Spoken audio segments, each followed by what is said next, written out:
This week on Eagan Am, Eagan alum Olympians out and about. And the Wildcat World of Sports. Live from Studio 1A, this is Eagan AM. Good morning, Wildcats. I'm Logan Hall, and I'm joined by my co-hosts Ethan Skoog and Audrey Schwartz to bring you the last episode of Eagan AM this trimester. Let's start this week off with the results of our food drive. In total, our school collected 463 food items and raised $1,952. Our top three PAWS classes are as follows. In third place with a score of 418 points is Miss Graham's PAWS.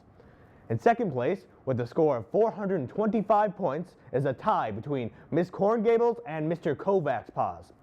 Our first place winner with the score of 500 points is Miss DeLuca's PAWS. Congrats to all the participating PAWS classes.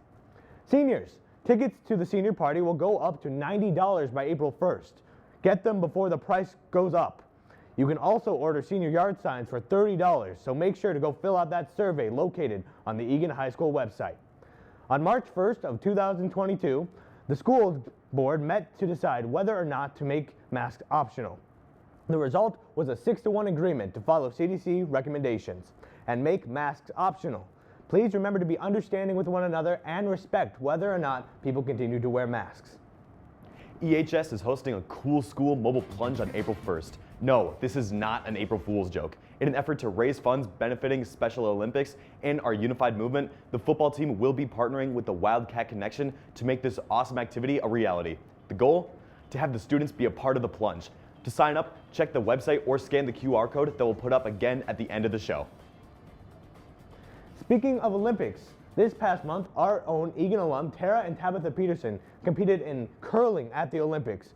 We go live to Brendan at the training house for a special interview. Hey Brendan, how you doing? Hey Logan, how are you? I'm here at the training house with Tara and Tabitha Peterson, former EHS alumni and Olympians for the 2022 Olympic Games, United States Women's Curling. How are you guys today? Doing great. How are you? We're doing good. Well, what was your favorite memory from the Olympics?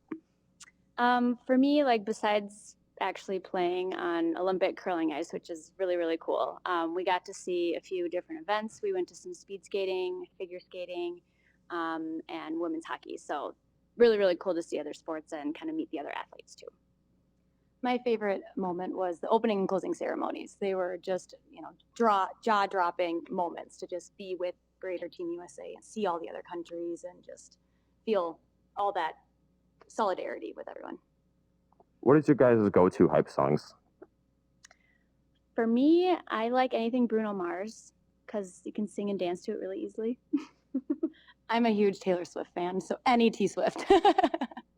All right, great. With you two being siblings, does it add any level of competition with the sibling rivalry? Yes and no. We're obviously teammates, so we practice a lot and play together. But sometimes during our practices, we do a little one-on-one and put money on the line to make it a little more competitive. Well, and just along those lines, just a little competition between us makes us better and to make us better curlers and better teammates. What's the next step for Team Peterson going forward? So this season is almost over. We have another maybe 2 events, for sure one, in April and May. And then we kind of have a summer off where we can kind of just rest and digest. And then I think we're planning on sticking together and playing for another quad, but we'll see. Yeah, what she said, I'm really excited for the summer to golf and just kind of not do much curling. And then we're looking forward to Italy in 2026. Knowing you two are Olympians and kind of ambassadors for the sport, if somebody wanted to get into the Olympics, how would they get into curling? How would they start to do that? So there's lots of options. 10, 20 years ago, there was really only one curling club in the Twin Cities, the St. Paul Curling Club, but now there's a handful. There's one in Lakeville, Richfield, Blaine, Chaska. There's 2 in St. Paul. So honestly, you could just call up one of the clubs and see if they'll do a little lesson for you. A lot of employers or maybe high schools do group events too and get out and go try it. So there's lots of avenues and stuff to get involved. Yeah. All right, thank you. Is there anything else you guys like to add? Go Wildcats! Hi, Doctor. Hi, Mr. Elliott, and hi, Mr. Becker. We miss you. And I want to say hi to my coaches, Lang and Han and Graham. We Go miss you. Wildcats. All right, thank you guys so much for your time. On behalf of Eagan, congratulations for all you guys have been able to accomplish, and good luck down the future, and good luck with everything else you guys want to do. Logan, have you ever tried grilling before? I have not. I am pretty clumsy on the ice, and anything I do is like an avalanche going down a mountain. You should try it sometime. I've heard from two people who would be very knowledgeable about it that it's a very fun thing to do. Back to you in the studio. Awesome, thank you.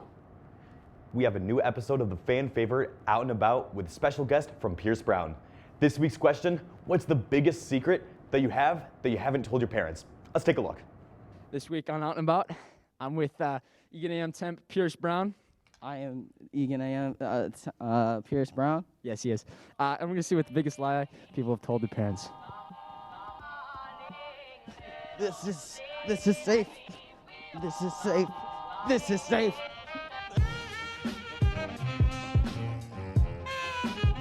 What is the worst lie you've ever told your parents? Worst lie? Oh, bro, that's illegal, bro. I got pulled over the first day of having my driver's license. Are you aware that your mother is the driver's ed teacher? Yeah. I can't really say. Probably that I ate the dinner when I actually spat it out in the toilet. I'm an uncommon person. Cut that out. I hated that. I don't know, kind of. Okay. Nick, are you in here? Is Nick in here? What's the biggest lie you have told your parents? Oh, that I liked their cooking. She's got to pick some better food to cook. She can't just keep cooking squash. Ooh. He hasn't told his mom that we're dating yet. It's been 5 months. Oh my God. Oh my. I told my dad, it's just my mom's a little irrational. You got a whole entourage. Yeah. I wish I had an entourage. Oh, I mean, shoot. I try in math class. Yeah, I'm in your math class. You just kind of sit back there. No, I work hard. Really hard. Hardly working. Mom, I work hard. Mom, he doesn't work hard. Yeah, I do. Actually, it's Max's mom, not my mom, so. I don't know. That I like girls. The biggest lie I told my parents was when my mom asked me if I can pull, and I said yes. One time I stole a bottle of nail polish, but I just pretend that it fell in my pocket. And what's your dad's name? Mr. Madsen. He's my math teacher. What's the biggest lie you've told your parents? Probably when I snuck out freshman year. I don't know where that scratch came from. Where was the scratch? I hit a pole. You ready? What song are we gonna sing?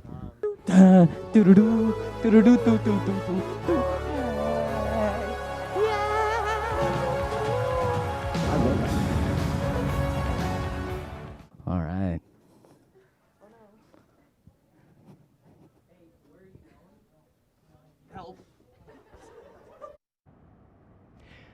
Thanks, Tate. We look forward to future segments. I don't know about you guys, but I'm pretty happy that I wasn't asked that. What about you, Logan? Yeah, I would have preferred not to have been asked that. But speaking of things that are coming up, next week is our finals week. Our finals span 2 school days. On Wednesday, you will take the finals for your even hour classes, and on Thursday for odd hour classes. We all know this can be a stressful time, especially for underclassmen who haven't had much experience with finals. So we went out and asked some seniors what their best study tips are. My study tips for underclassmen for finals would have to be to prioritize whichever classes you need to do the best on.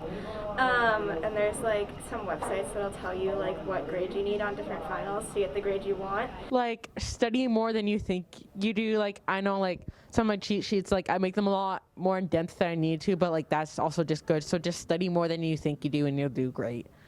And then make sure that you don't like stay up super late and cram the night before, because it's really just going to make it worse, and it's better to get some good sleep and eat a good breakfast.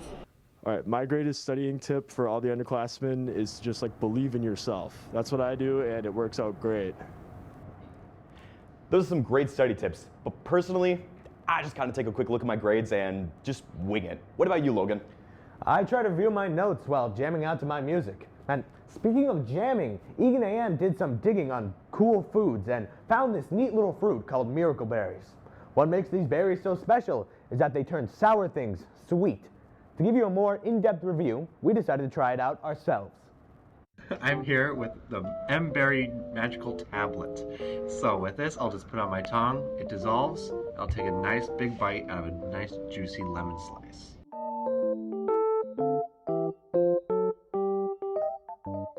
So we all took the tablet, and now we're ready to take our first bite.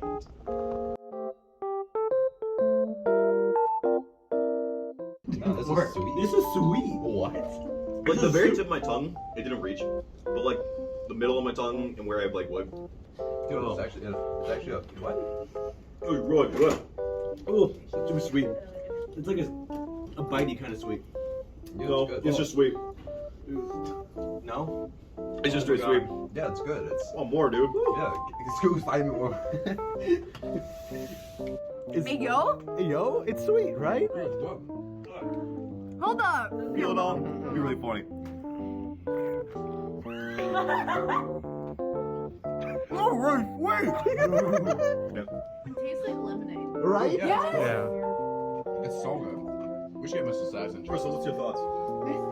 I don't want to have the peel. I didn't bite deep enough. That was a success. That was a complete Miracle Berry experience. These little berries are absolutely insane. I'll definitely say I was blown away when that lemon tasted exactly like lemonade. What'd you think, Ethan? Well, I was doubtful that it would work, but I'm pleasantly surprised that it did, honestly. Absolutely. Now, another thing that's working for sure is our sports teams. To take a closer look at this, we have Audrey with WCR. Thanks, Logan. Welcome back to WCR. Our sports teams have been doing great this past week, so let's take a look. Starting with our number of the week. Can you guess what it is? It's 2 for our girls basketball team, having the second best regular season record in recent history, the record being 17-9. Continuing with girls basketball, our basketball played against Farmington last Friday and won. They also competed in section quarterfinals versus Burnsville last night and won 61-41. They will continue their season playing this Saturday at home versus Park at 7. Make sure to come on out and cheer them on. Bouncing over to boys basketball, this past Friday they played against Farmington, where they unfortunately lost 56-38. They play their next game tomorrow at 7. Good luck. Paddling over to swim and dive. Our boys swim and dive team competed in the section tournament this past Friday and killed it. Here's how it went. Jackson Keller won the 200-yard freestyle with a time of 1:41.32. He also won in the 100-yard fly with a time of 52:20. On top of that, Jackson Keller, along with Thomas Keller, Johnny Metzretsky, and Miguel San Jose, took second in the 4x100 team with a time of 3:16.36. Last but not least, Owen Kipp took second in section diving. All of the mentioned are headed to the University of Minnesota to compete at state. Good luck, boys. Moving on over to wrestling. This past Saturday, our wrestlers fought individually at Two Rivers for 3 AAA section titles and did awesome. In weight class 106, Dylan St. Germain placed 3rd. In 120, Thomas Kruger got 3rd. And 160, Austin Kalina got 2nd. Congratulations to all who participated and all who placed. Lastly, another shout out to our District 196 ISETs, who did amazing at the ISI Classic. They have shows this Thursday, Friday, and Saturday at Apple Valley, so make sure to check them out. Congratulations to all of our sports teams, and that's all for WCR. Back to you, Logan. Thanks, Audrey. Well, that's all we have for you this week. Check out Sperry Tower tonight when the city of Eagan will be lighting it up red, white, and blue to congratulate Team USA Olympic members, including Tabitha and Tara Peterson. Thank you all for watching our last show of the trimester, and good luck on finals.